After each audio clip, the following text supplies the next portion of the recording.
The International Sweethearts of Rhythm was the most renowned all-woman big band during the swing era. A number of all-women bands were formed at this time, partly as a marketing strategy, but also because so many men had been drafted into the military during World War II.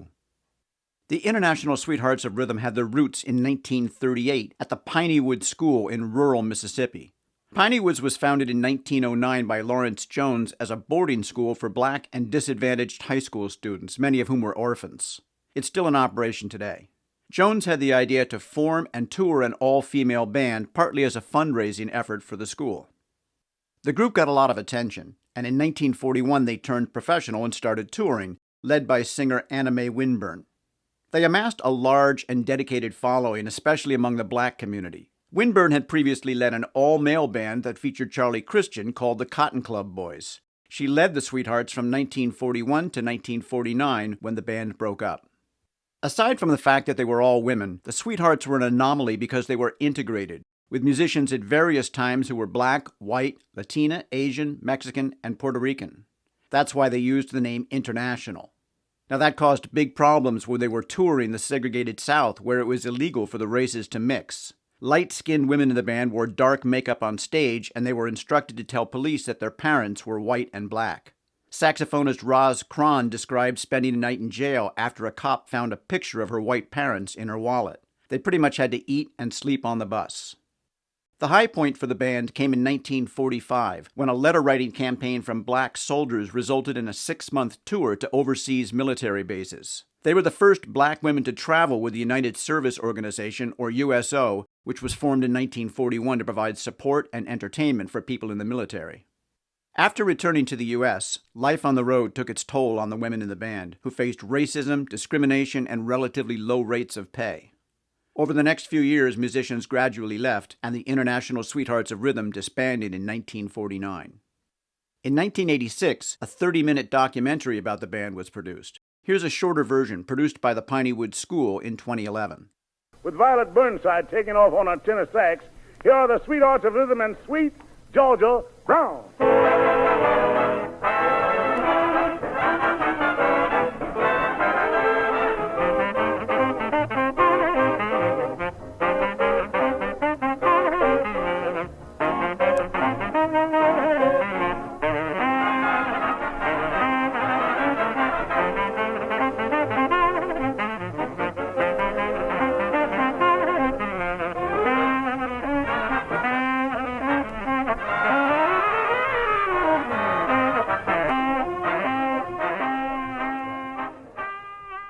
Because this was a school band. It originated at Pineywoods School in Piney Woods, Mississippi.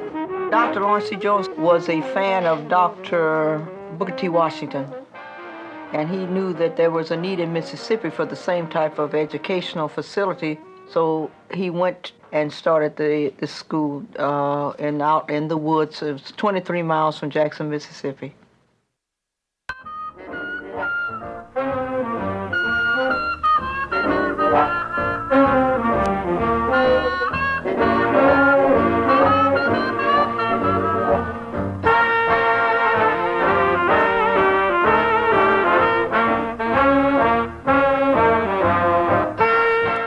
Before we left the school, Mr. Dan Gary and Al Day started booking the band into places other than schools and churches and armories. We started playing theaters and nightclubs and whatnot. And we left the school with the bus, with the instruments, with the uniforms. And we came to Washington, D.C.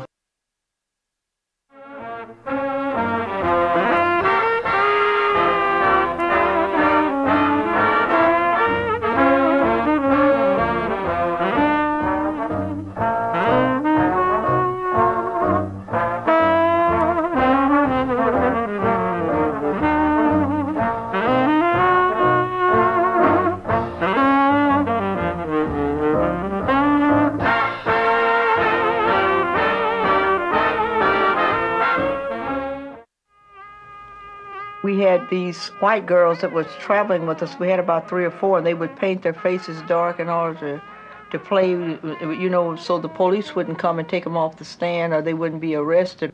We had heard that some sheriffs were nosing around the bus, and they had a feeling, or they knew, or somehow or other they heard that there were some white women. We had to slip them out of the back door of the bus before the police came to search the bus to see if we had white girls in there, see? So we put them in a black cab. On my left are the Sweethearts of Rhythm, one of America's top all-girl bands, directed by Anna Mae Winburn. Jack, they are ready. And on my right, our own Armed Force Radio Orchestra, solid singers from the finest bands in the land. Jack, they can't wait. Are you ready, boys? Yeah! Are you ready, girls? Yeah! Gentlemen of the righteous jive, we give you Jubilee's Philharmonic and double symphonic version of Count Basie's 1 O'Clock Jump.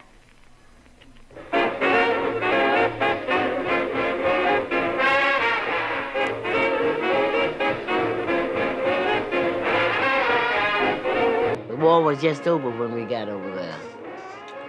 And we traveled all over Germany, France, Belgium.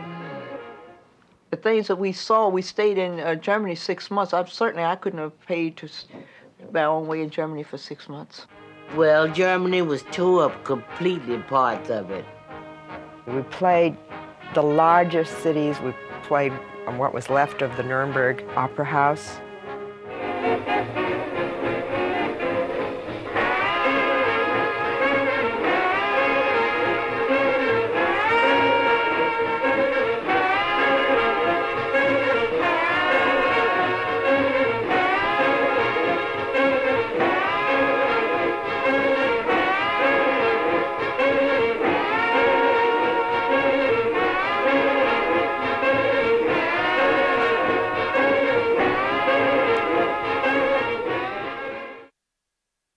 Miss Winburn, hoist your baton and the fight is on.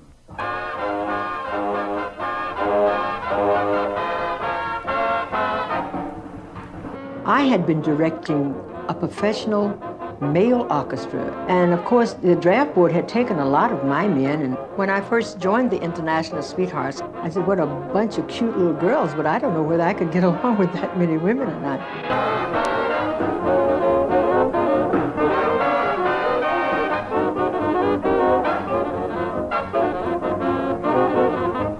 And Evelyn came up, and she sang 2 or 3 numbers with the band. She was cute, she could sing good, and Mrs. Jones went over to Evelyn's mother and asked her, and you might not believe this, but Evelyn left town with us that night and joined our band.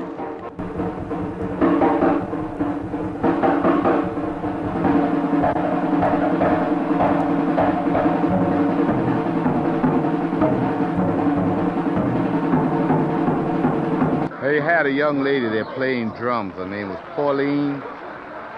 What a drummer. She played drums like a man. Louis Armstrong was one of our very dearest friends, you know. He took a personal interest in the band, and so did Count Basie. Count Basie was the same way. They would come and stand in the wings at the Apollo Theater and listen to the band. They'd get a big bang. I'd see them standing back there smiling when they'd hear the girls take off on their instruments. Louis Armstrong came to hear us, and he tried his best to get Tiny to quit our group and go with him, and he offered her about 5 or 10 times the salary she was making with the Sweethearts of Rhythm. For us to come up from Mississippi like that, it was the thrill of our life to work in those theaters and play with those type of entertainers. In 2013, a full-length documentary called The Girls in the Band showcased the ability and the challenges that face women in jazz, then and now. The International Sweethearts of Rhythm feature prominently in this edited version of the documentary. Well, why don't you and the girls warm up with a jam session? Okay, suits me. Let's take it, girls.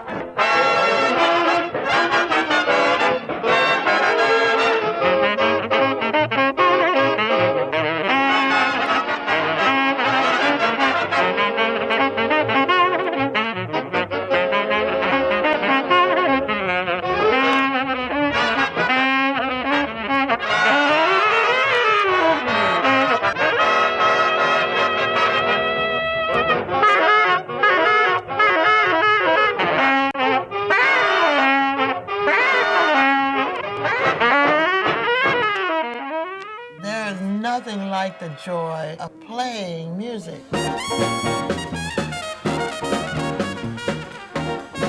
95% of my life is music. All these women were playing horns and drums and basses and everything. I'd never seen that before. We stand all around the corner whenever we played. And we travel all over Germany, France, Belgium. Rock and chatter rock, a rubber ball of roll takes a long, tall daddy, satisfy my soul. Baby rocks me with that steady roll. I had been directing a professional male orchestra, and of course the draft board had taken a lot of my men, and when I first joined the International Sweethearts, I said, what a bunch of cute little girls, but I don't know whether I could get along with that many women or not.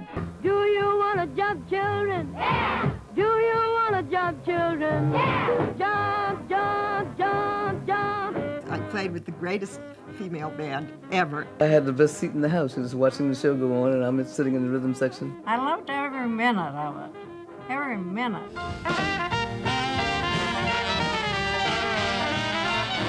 There's this quality of life as you're living it in the moment. That's what keeps jazz what it is. You can't play jazz unless you feel it in here.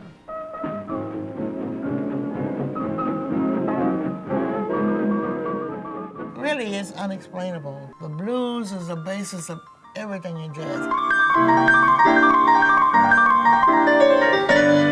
If Mary Lou Williams had been a man, she would have been able to do so much more for the music, for herself. All the guys were scared of Mary Lou and Melba. And I can see why they would be. Those women knew what they were doing, and they knew how to play, and they were tough.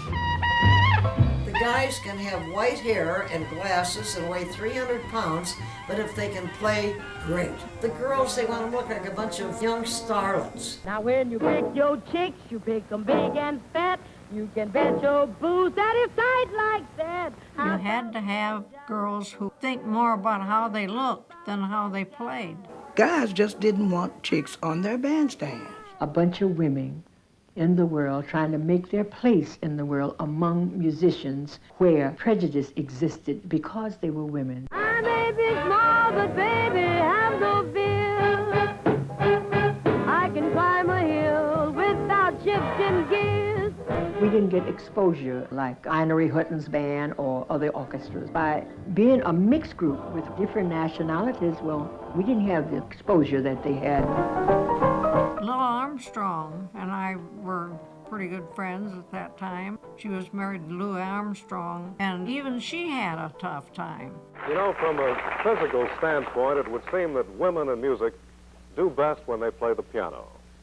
And this is probably because it takes less physical effort to play the piano than, say, a wind instrument, or for that matter, the drums. And to prove how right Duke is, here is Marion McPartland right now playing I Could Write a Book. People used to pay me a compliment. They thought it was. She plays just like a man. Honestly, did you consider that you're working under a handicap to try to make a profession of being a jazz pianist as a woman? Well, it has never been a handicap, Gene, truly, and I really don't think about it. I just think of myself as a musician working with other musicians. You put a bunch of musicians behind a curtain, and who's going to tell me who's the female playing or who's the male playing? You can't do that. I'm a musician first, and I just happen to be female. The fun lasted until we started doing one-nighters in the South. Well, traveling through the South, we'd pull into a service station, and the guy would come out with his gun and say, we don't have any black toilets. You niggas go out in the field and squat. The black bands were very good, and they bumped into a lot of problems where they wouldn't be able to work because they were black. The white world was completely unaware of us because most of our venues all over the country were played in black venues. They wouldn't stand for us mixing. I was dying to get hold of a girl one time that was a trumpet player, and she was just great. And I wanted to put her in the band, you know. And they said, we can't do it because there are a lot of people that would object to a mixed racial band. There could be no fraternization between the races, except in a commercial endeavor. But in public, there was no contact of any kind, and everything was segregated. If we were in a theater, the white folks would be downstairs and the ropes would be dividing the blacks and the whites. I think that the whole point of jazz has an element of freedom to it. But you cannot avoid the racism. You can't avoid what the effects of it are. And they're devastating because they still serve to divide people. I was surrounded by the girls with so much love, and yet I knew that I was provoking fear in others. And then so many times I felt so embarrassed for my race, so humiliated by them. I wanted to lash out at them. Those were rough days, rough times, scary times. Well, I'm so glad that being a woman and coming along when I did, that they finally accepted me for who I am and what I do and why I do it. I think jazz is definitely in for a big upswing. When you see those girls playing those trumpets and trombones, and I'm talking about playing them, man is gonna have to realize you can't stop them. You can't stop them.